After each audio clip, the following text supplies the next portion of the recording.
एका आदरणीय आणि या महाराष्ट्राचे भूषण, महाराष्ट्राचा लाडका नेता, त्यांना भावपूर्ण श्रद्धांजली वाहण्याची वेळ आपल्याला आलेली ही दुःखद घटना आहे. दादासारखा तडफदार माणूस महाराष्ट्राच्या राजकारणात आतापर्यंत झाला नाही आणि होणारही नाही. इतकी मोठी त्यांची ख्याती होती.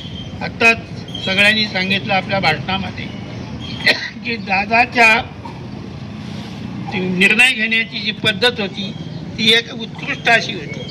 तुम्हाला कालचाच निर्णय माहिती असेल का कालच्या इलेक्शनमध्ये दादाने असा आर्थिक खातं त्यांच्याकडे असले असा निर्णय घेतला की लाडक्या बहिणीला 1500 रुपये महिन्याला देण्याचा निर्णय हा त्यांचा आहे आणि त्याने घेतला. आजही महाराष्ट्रातल्या सगळ्या लाडक्या बहिणी त्यांचं शेवटपर्यंत अगदी त्यांचा उपकार कधीही विसरणार नाही. ही एक महत्त्वाची बाब आहे. आपल्या पिंपळगाव धरणाचं भूमिपूजन करण्यासाठी ते जात असतानाही ब्राह्मणवाड्यात थांबले. आपल्या सगळ्यांना त्यांनी नमस्कार केला. सगळ्यांना मनापासून अभिनंदन केलं.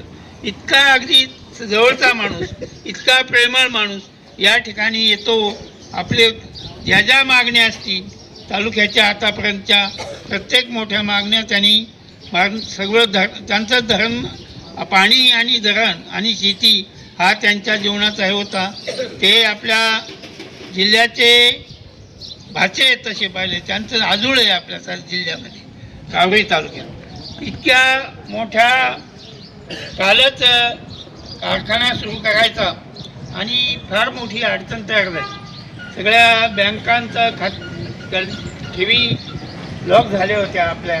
आणि मग काय करायचं तर दादांना गायकर साहेबांनी विनंती केली आणि कारखान्याचा अहवाल घेण्यासाठी त्यांचे सचिव गुंजार त्यांना पाठवलं आणि त्यांनी या ठिकाणी सगळा कागदपत्र पाहून गायकर साहेबांना आम्ही संगमनेरला बसतो असताना त्यांनी या ठिकाणी दादांना कारखान्याची सगळी माहिती दिली आणि खाजगी एजन्सीशिवाय कारखान्याला पैशाची काही पूर्तता होऊ शकत नव्हती. म्हणून एका खाजगी एजन्सीकडून दादांनी तात्काळ 50 लाख रुपये कारखाना सुरू होण्यासाठी दिले. इतका मोठ्या मनाचा कारखाना काही वेळा आपला अडचणीत असताना प्रत्येक वेळा दादांनी पैसे आणले, दिल्लीहून आणले, सगळीकडून आणून त्यांनी कारखाना हा जिवंत ठेवला. कारखाना ही आपली लक्ष्मी आणि या तालुक्याची आणि ती जिवंत राहिली पाहिजे असं ते कायम सांगायचे. ते कारखान्याच्या एकदा भाषणामध्ये त्यांनी सगळ्या कारखान्यातल्या सगळ्या कार्यकारिणीला ठणकावून सांगितलं का तुम्ही या कारखान्याचा कारभार करताना नियोजनपूर्वक जास्तीत जास्त तुम्ही काटकसर करा, पण हा कारखाना चालला पाहिजे अशी माझी अपेक्षा आहे. ह्या कारखाना चालण्यासाठी पहिल्यापासून त्यांचा आपल्याला आधार होता. आपल्याला आता सरपंचाने सांगितलं का आपल्याला आपल्या तालुक्यासाठी आमदारामार्फत किती मोठा निधी आणि अजूनही बी कालच आमदार सांगत होते का मोठा ते राजूर हा हायवे होणार आहे आणि त्यासाठी दादानी 66,000 रुपयाचे निधी दिलेला आहे आणि लवकरच हा पुणे पूर्ण करणार आहे. म्हणजे हे दादांचं या तालुक्यावर इतकं अत्यंत निश्चित प्रेम होतं आणि ते अशाच राहणार होतं. पण काळाने त्यांना ती संधी दिली नाही. असो, मी या ठिकाणी आपण सर्व आलात आणि दादांना भावपूर्ण श्रद्धांजली अर्पण केली. अजूनही मी आपल्याला विनंती करतो की तालुक्यामध्ये अजूनही त्यांचा शुभेच्छा मोठा कार्यक्रम एक दिवस होणार आहे. आपण त्या ठिकाणी जाऊ. मी आपणा सर्वांना विनंती करतो की त्यांना भावपूर्ण श्रद्धांजली अर्पण करण्यासाठी सगळ्यांनी उभं राहायचं. त्या ठिकाणी त्यानंतर प्रसादायन होईल. प्रसादन झाल्यानंतर कार्यक्रम संपल. 9:30 दरम्यान अतिशय अशी बातमी आपल्या सर्वांच्या कानावर आली आणि अगदी आपले पाय लटलटायला लागले. आपल्या राज्याचे लाडके कर्तव्यदक्ष उपमुख्यमंत्री राष्ट्रवादी काँग्रेसचे अध्यक्ष आपल्यामधून काल निघून गेलेले आहे. बातमी अतिशय दुःखद आहे. आपल्या तालुक्याच्या बाबतीत जर विचार केला तर आपल्या तालुक्यामध्ये आमदार साहेबांच्या माध्यमातून या ठिकाणी 2,500 कोटी रुपयाची कामं तालुक्यातून दिली. त्याला कारण होतं फक्त अजितदादा पवार साहेब. आपल्या गावात देखील आपल्या ग्रामपंचायतच्या माध्यमातून आपल्या सर्वांच्या माध्यमातून भारत सर असतील, आप्पा असतील, सर्व ज्येष्ठांच्या माध्यमातून आम्ही ज्या कामाचा पाठपुरावा केला त्या कामातील जवळजवळ 15 कोटीच्या आसपास कामं जी आलेली आहेत ती आमदार साहेबांच्या माध्यमातून आलेली असली तरी निधी देणारे हे अजितदादा पवारच होते. आणि अजितदादांच्या बाबतीत काय सांगायचं, आपलं गाव सोडा, तालुका सोडा, परंतु महाराष्ट्र राज्यामध्ये ग्रामीण भागामध्ये लक्ष असणारा जाणता नेतृत्व जर कोणी असेल आणि ग्रामीण भागाची अभ्यास कानाकोपऱ्यापर्यंत जर कोणाचा असेल तर अजितदादांचा होता. अजितदादांनी उपमुख्यमंत्री पद 6 वेळा भूषवलं, परंतु हे उपमुख्यमंत्री पद भूषवत असताना अर्थमंत्री, जलसंपदा मंत्री, विविध मंत्रालयांमध्ये त्यांनी काम केलेलं होतं. म्हणून काल फडणवीस साहेब, एकनाथ शिंदे साहेब म्हटले, आमच्यापेक्षाही जास्त अभ्यास असणारा आमचा सिनियर नेता आणि आमच्या सरकारमध्ये आम्हाला प्रत्येक क्षेत्रामध्ये प्रत्येक गोष्टीमध्ये मदत करणारा नेता म्हणजे अजितदादा होते. असे हे आपले अजितदादा होते. अजितदादा हे पक्षापुरते मर्यादित राहिले नाही. प्रत्येक पक्षामध्ये अजितदादांविषयी अभिमान, स्वाभिमान सगळंच होतं आणि प्रत्येक पक्षाला त्यांच्याविषयी आदर होता. आणि म्हणून अजितदादा महाराष्ट्रातील जे अग्रगण्य नेते होते त्या अग्रगण्य नेत्यामध्ये अजितदादांचा नंबर लागतो. आणि अजितदादांनी सरांनी सांगितलं, गोपीनाथ मुंडे गेले, प्रमोद महाजन गेले, विलासराव देशमुख गेले, आर पाटील गेले, यांच्याप्रमाणेच आपल्या सर्वांमधून अजितदादा देखील लवकर त्यांची एक्झिट झाली. खऱ्या अर्थाने महाराष्ट्राची खूप मोठी हानी झालेली आहे. अजितदादांची आपल्याला खूप गरज होती, कारण हा महाराष्ट्र आपल्या भारतामध्ये नंबर 1चं राज्य गणला जात असेल तर त्या गणनेमागं मग आदरणीय स्वर्गवासी बाळासाहेब ठाकरे असतील, त्याच्यानंतर शरदचंद्रजी पवार साहेब असतील आणि त्यांच्यानंतर मी सांगितलेली आपली ही अजितदादा असतील, ही सर्व फळी आहे. आणि सर्वांनी महाराष्ट्राच्या विकासासाठी चांगल्या प्रकारचे प्रयत्न केले. अजितदादांचे प्रयत्न देखील खूप मोठे आहे. आणि अजितदादांचा स्वभाव होता, अजितदादांकडे कोणी कामासाठी गेलं, जे काम होणार आहे ते होणार आहे, नाही होणार स्पष्टपणे नाही होणार हेच सांगितलं त्यांनी. त्या कामासाठी नाही म्हणतोय म्हणून माझी काही राजकीय नुकसान होईल का काय हे पाहिलं नाही. म्हणून शाब्दिक असणारा नेता, प्रशासनात एकदम पकड असणारा नेता, म्हणून अजितदादांची या ठिकाणी ख्याती आहे. अशा या अजितदादांच्या जाण्याने आपल्या सर्वांची, मी मगाशी म्हटलो सूचना करताना की आपल्या प्रत्येकाच्या विकासामध्ये अप्रत्यक्षरित्या अजितदादांचा वाटा आहे. आपण जे व्यवसाय, व्यापार सगळ्या गोष्टी करतो, जो विकास अनुभवतो, ज्या सुविधा आपण घेतो त्यामध्ये अजितदादांचा वाटा आहे. वाटा ह्या अर्थाने का ह्या विकास कामामध्ये अजितदादांनी आपल्याला मदत केलेली आहे. म्हणून या अजितदादांच्या जाण्याने आपल्या सर्वांना दुःख आहे. मी स्वतः, माझा परिवार अजितदादा पवार कुटुंबियाच्या दुःखांमध्ये संवेदना व्यक्त करतो. आणि अजितदादांना माझ्या वतीने, माझ्या कुटुंबाच्या वतीने, ग्रामपंचायत ब्राह्मणवाडाच्या वतीने, आपल्या सर्व परिसराच्या वतीने, समस्त ग्रामस्थ ब्राह्मणवाडाच्या वतीने भावपूर्ण आदरांजली व श्रद्धांजली अर्पित करतो आणि थांबतो. ओम शांती, ओम शांती, ओम शांती. आता आपल्या महाराष्ट्राच्या राजकारणामध्ये आणि आपल्या महाराष्ट्राची जी काल मोठी हानी झाली, एक काळा दिवस त्या ठिकाणी उजाडला आणि फेक न्यूज वाटावी अशी बातमी कानी आली. आणि नेहमी महाराष्ट्राला हसवणाऱ्या व्यक्तिमत्वाने संपूर्ण महाराष्ट्राला काल घडवलं असे अजितदादा काल आपल्यातून निघून गेले. अत्यंत दुर्दैवी अशी घटना आपल्या सर्वांच्या कानी पडली. वास्तविक पाहता एक नेता घडायला 40-40 वर्ष जातात, 30-30 वर्ष जातात आणि असा उमदा नेता, एक सुसंस्कृत नेता, ज्याने नेहमी भाषणामध्ये चांद्यापासून बांध्यापर्यंत असे शब्द त्या ठिकाणी म्हणजे खालून तर वर अशा सर्वसामान्य माणसांपर्यंत विकासाचं ध्येय घेतलेला नेता, त्याचप्रमाणे लोकांच्या नेहमी चर्चेत असणारा नेता आज आपण त्या ठिकाणी गमावला. वास्तविक पाहता दादांचा कामाचा झपाटा संपूर्ण महाराष्ट्राने पाहिला. सकाळी 6 वाजता दादा कामाला लागायचे. पुण्याच्या मेट्रोची पाहणी करायला दादा 5:30ला मेट्रोवर त्या ठिकाणी होते, असं कोणी करू शकत नाही. आपण पाहतो आज जर आपल्याकडे सत्ता असेल, पैसा असेल, तर आपण थोडा त्या ठिकाणी कंटाळा करतो, आळस करतो. यांच्याकडे काय नव्हतं, परंतु त्या ठिकाणी दादा नेहमी भाषणामध्ये म्हणायचे मी कामाचा माणूस आहे, आणि वास्तविक पाहता खरोखर कामाचा माणूस होता. आणि आपण आज त्या ठिकाणी त्या माणसाला मोकलो. प्रशासनावर इतकी पकड होती, दादा येणार म्हटल्यावर त्या ठिकाणी संपूर्ण त्या भागातील प्रशासन सज्ज असायचं. आणि आपण त्या ठिकाणी खरोखर एक यांच्या अगोदर आपण विलासराव देशमुख असेल, गोपीनाथराव मुंडे असतील, प्रमोदजी महाजन असेल, त्याचप्रमाणे R.R. पाटील असेल, आणि त्यांच्यानंतर या ठिकाणी महाराष्ट्राला सर्वात मोठा बसलेला झटका आहे, याच्यातून आपण त्या ठिकाणी सावरू शकत नाही. असं त्या ठिकाणी काल घडलेली घटना आहे. वास्तविक पाहता पवार साहेबांच्या त्या ठिकाणी मार्गदर्शनाखाली तयार झालेला नेता, पवार साहेबांनी या ठिकाणी जे राजकारण केलं, 50 ते 60 वर्ष पवार साहेब सुद्धा राजकारणात होते. आणि काल त्या ठिकाणी या वयामध्ये पवार साहेबांच्या तोंडातून शब्द फुटत नव्हता, इतकं प्रचंड या वयामध्ये पवार साहेबांना दुःख देऊन दादा काल गेले. आणि संपूर्ण महाराष्ट्र त्या ठिकाणी हळहळला.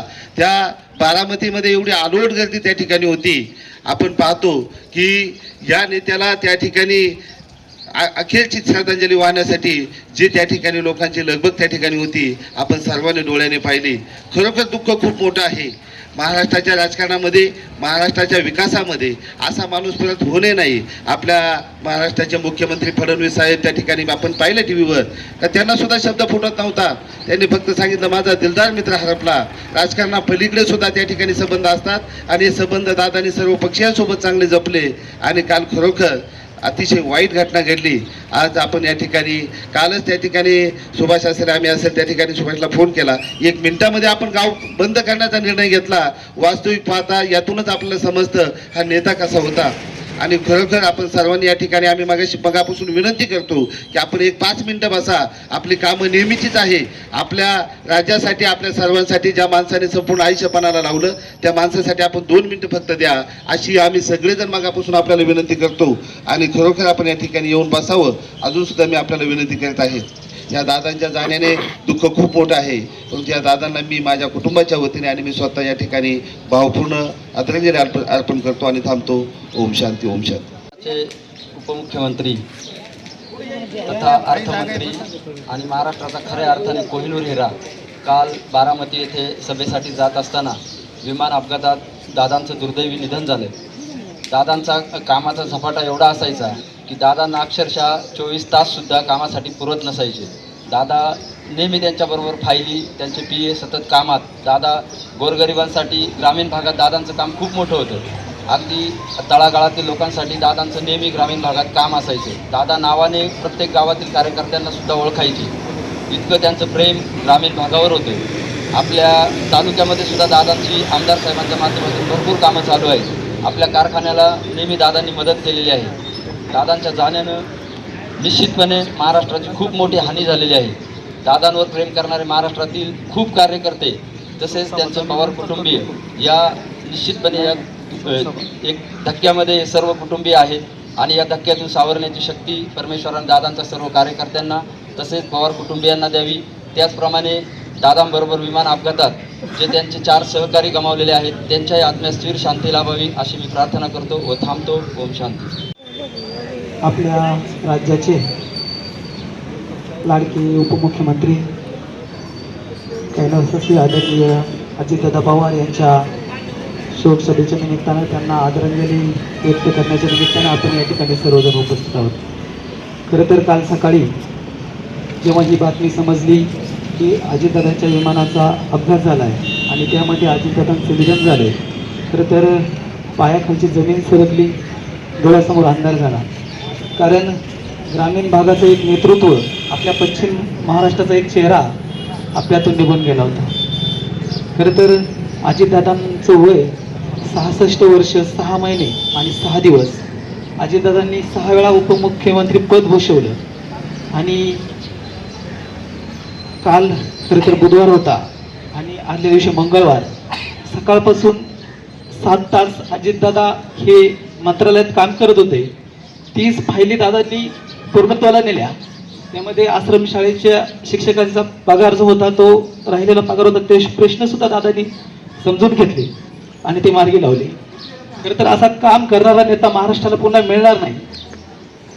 आपल्या तालुक्यासाठी सुद्धा दादांचं एक खूप मोठं योगदान आहे. आपल्या पिंपळगाव खानचं धरण असेल, निळवंड्याचं धरण असेल, असे अनेक प्रश्न दादांच्या माध्यमातून मार्गी लागलेले आहेत.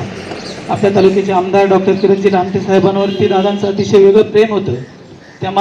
त्या माध्यमातून दादांनी आपल्या आमदार साहेबांना मागच्या काळामध्ये 2500 कोटी रुपयाचा निधी आपल्या तालुक्याच्या विकासासाठी दिला. त्यामध्ये आपल्या ब्राह्मणवाड्यामध्ये अनेक रस्त्यांची कामं मार्गी लावली.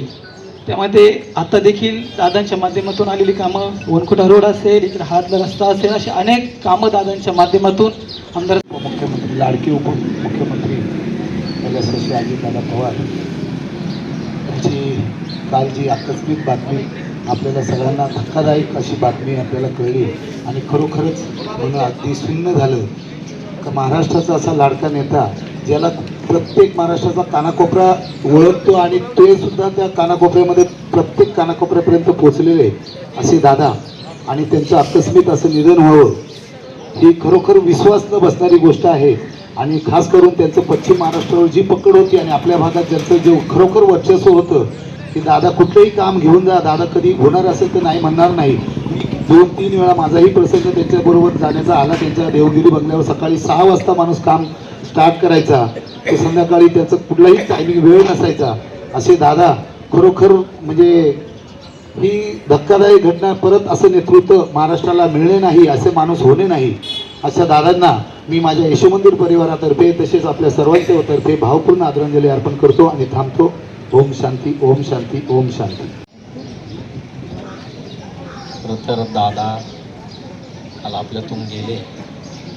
काल सकाळी 8 वाजता न्यूज आली की दादांचा विमान त्याच्यामध्ये ॲक्सिडेंट झाला.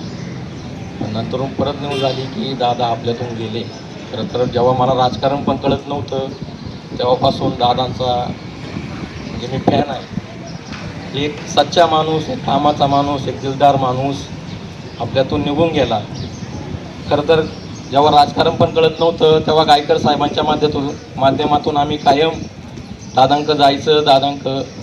गायकर साहेबांच्या माध्यमातून कमीत कमी 10 वेळा तरी आम्ही देवगिरी बांगल्यावर गेलो असेल. नानांच्या बदलीच्या टायमाला सुद्धा गेलो होतो. पिंपळगाव खांड धरणाच्या टायमिंगला सुद्धा दादा इथून आले होते. वैभव पिचड त्यांना न्यायला गेले 2013-14 साली. खरं तर आम्ही त्यांचा इथं चांगला सत्कार केला होता. कारण का एक कामाचा माणूस, एक आपल्या भागातला एक तालुक्याचा विकास करणारा माणूस. खरं तर दादांनी पिंपळगाव खांड धरण हे गायकर साहेबांना बड्डेच्या दिवशी गिफ्ट केलं होतं. का गायकर साहेबांनी सांगितलं दादा पिंपळगाव खांडचं असं काम आहे, तर दादांनी सांगितलं की हे काम मी तुम्हाला तुमच्या बड्डेच्या निमित्ताने देतोय. त्याच्यानंतर त्यांचा मोगरसला मोठा सत्कार झाला, अकोल्यात पण सत्कार झाला. एक कामाचा माणूस म्हणून आपल्यातून कायम निघून गेले. खरं तर ही घटना खूप मोठी आहे, खूप दुर्दैवी आहे. खरं तर दादांना भावपूर्ण श्रद्धांजली आणि थांबतो. अत्यंत दुःखित अंतकरणाने कैलासवासी स्वर्गीय अजितदादा आपल्या महाराष्ट्राचे उपमुख्यमंत्री काल खूप मोठा हादसा झाला आणि ते आपल्यामधून गेले. खरं तर आज राष्ट्रवादीला खूप मोठी पोकळी निर्माण झाली. ज्यावेळेस आम्ही मुंबईला मीटिंग असायची त्यावेळेस दादांचं काम करण्याची पद्धत एक वेगळीच असायची. एक महिलांना सन्मान आज आम्ही बघतो, पवारसाहेबांच्या माध्यमातून असो किंवा दादाच्या माध्यमातून असो, महिलांना नेहमी सन्मान देऊन चांगली वागणूक देत असेल. महिलांना नेहमी मागे महिला जरी उभ्या असल्या तरी त्यांना सांगणार महिलांना पुढे जागा द्या बसायला, पुरुषांनी मागे जा. आज त्यांच्याबरोबर काम करताना गेली 15 वर्ष मी मुंबईवरती काम केलं. मला त्यांचा खूप जवळून अनुभव आलेला आहे. संध्याकाळी आम्हाला 6 वाजता म्हणजे 6 वाजताच बोलवणार, 5 वाजता बोलवलं तर 5 वाजताच हजर. जर आम्ही गैरहजर असलो तर आमची सगळी मुंबई कमिटीची मिटिंग बरखास्त व्हायची. असंही दादांचं काम असायचं. काम करण्याची पद्धत वेगळीच असायची. आज खरोखर दादा आपल्यात नाही आहे.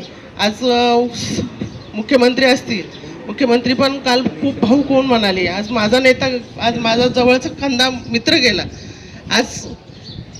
आज जरी ते उपमुख्यमंत्री होते परंतु फडणवीस साहेबांच्या मुखातून काल बोलून गेले की माझ्यापेक्षा हुशार माणूस मी गमावला, माझा मित्र गमावला. खरोखर दादांचं काम चांगलं होतं आणि आज दादा गेले. मी तर या दादांबद्दल एवढंच सांगू इच्छिते. ओम शांती, ओम शांती. कालची जी ही आपली बातमी जी कानावरती पडली 9:15 त्यावेळेस अक्षरशः म्हणजे असं वाटलं की एक तालुक्याचा महाराष्ट्राचा तर हरपलाच, पण खऱ्या अर्थाने तालुक्याला आपल्याला श्रम देणारे खरं म्हटलं तर अजितदादा होते. अनेक वेळा इलेक्शनच्या सभेला हजर राहायचे, अनेक वेळा कुठल्याही आज एवढे आपल्या गावातली जी कामं झालेली खरं त्यांची प्रेरणा आहे. त्यांच्या प्रेरणेतून आज लामटे साहेबांनी हे काम केलेलं आहे. खरं असते तसं जर ते अजितदादा ते जर आपल्या पक्षाचे नसते तर हे काम होणे शक्यच नव्हतं. आणि त्याच्यातून आज पिंपळगाव खांड एवढं पाण्याची सोय त्यांनी तालुक्यामध्ये 1 नंबर आणलेली, आणि त्याच पिंपळगावचं पाणी आज आपल्या ब्राह्मणवाड्याला सुद्धा येण्याची शक्यता आहे. तेव्हा दादांचं खूप मेहरबानी झालेली, आणि गावाला तर नाही, तालुक्याला तर नाही, पूर्ण महाराष्ट्राला धक्का बसलेला आहे. ही पोकळी खूप मोठी झालेली आहे.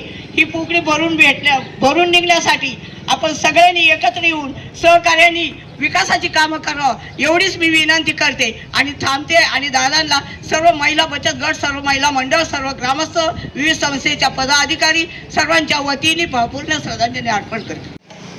त्याचं कारण होतं की महाराष्ट्राचे उपमुख्यमंत्री आदरणीय अजितदादा पवार यांचं विमान अपघातात देवस्थान झालं. क्षणभर कुणालाही आम्हाला विश्वास बसला नाही की असं कसं घडू शकतं. 8:10 का 20 मिनिटांनी विमान तिथे मुंबईवरून निघतं, आणि बारामतीला ज्या सभा होत्या त्या सभेसाठी दादा निघाले होते. सोबत 5 माणसं होती, असे एकूण 6 प्रवासी होते, आणि विमान क्रॅश झालं आणि दादांचा त्यात अंत झाला. अशा दूरदर्शनवर मोबाईलवर बातमी येऊ लागल्या. पाय लटपटू लागले, डोक्यामध्ये मुंग्या झाल्या की असं कसं घडलं. पण नियतीला ते मान्य नव्हतं. अखेर दादांचा प्रथमतः जखमी झाल्याची बातमी आली, नंतर दादांचा अंत झाल्याची बातमी आली. मन सुन्न झालं. खरोखर महाराष्ट्राची काल अतिशय अशी फार मोठी हानी झाली. ती हानी कधीही भरून निघणार नाही. दादांचा आणि आपल्या तालुक्याचा फार मोठा ऋणानुबंध होता. परंतु या शोकसभेसाठी सर्वच स्तरावरील मान्यवर या ठिकाणी उपस्थित झाला. ज्यांना या ठिकाणी दादांना श्रद्धांजली व्हायची असेल, स्वयंस्फूर्तीने या ठिकाणी दादांना व त्यांच्या समेत त्यांच्या गेलेले सर्व जे मान्यवर आहेत, अधिकारी आहेत, या सर्वांना श्रद्धांजली वाहण्यासाठी या ठिकाणी जे मान्यवर आहेत त्यांना मी या ठिकाणी विनंती करेन की आपण या ठिकाणी श्रद्धांजली व्हायची. काल आपल्या महाराष्ट्र राज्याचे उपमुख्यमंत्री माननीय स्वर्गीय अजितदादा पवारसाहेब आपल्यातून निघून गेले. खरं तर या गोष्टीवर सकाळी जेव्हा ही बातमी कळाली तेव्हा कोणाचाच विश्वास बसत नव्हता की दादासारखा कामाचा माणूस आपल्यातून निघून जातोय. हे खरं तर कोणाच्याच मनाला पटणारं नव्हतं. परंतु आले देवाजीच्या मनात येते कोणाचे काही चालेना, या उक्तीप्रमाणे दादांचा वेळ आली आणि दादा आपल्यातून निघून गेले. खरं तर दादांच्या जाण्यामुळं आपल्या अकोले तालुक्याचं अपरिमित असं नुकसान झाले, आणि खऱ्या अर्थाने आपला अकोले तालुका बोरका झाला आहे असं म्हटलं तरी कुठं वावगं ठरणार नाही. कारण आपल्या अकोले तालुक्यावर खरोखर दादाचं भरपूर असं प्रेम होतं. एवढं जो काही विकास मागच्या पंचवार्षिकमध्ये आपल्या लामटे साहेबांनी या ठिकाणी केला तो त्याला कारणीभूत केवळ अजितदादा होते, आणि या अजितदादांमुळेच या आपल्या तालुक्याचा एवढा विकास झाला. खरोखर दादांच्या जाण्यानं आपला तालुका पोरका झाला आहे. या दादांना मी या ठिकाणी भावपूर्ण श्रद्धांजली अर्पण करतो आणि थांबतो. देवे येणे वाघ यज्ञ तो सावे, तो सोनी मद द्यावे पसाय दान हे. जे कळांची व्यंकटी सांडो त्या सत्कर्मी रती वाढो.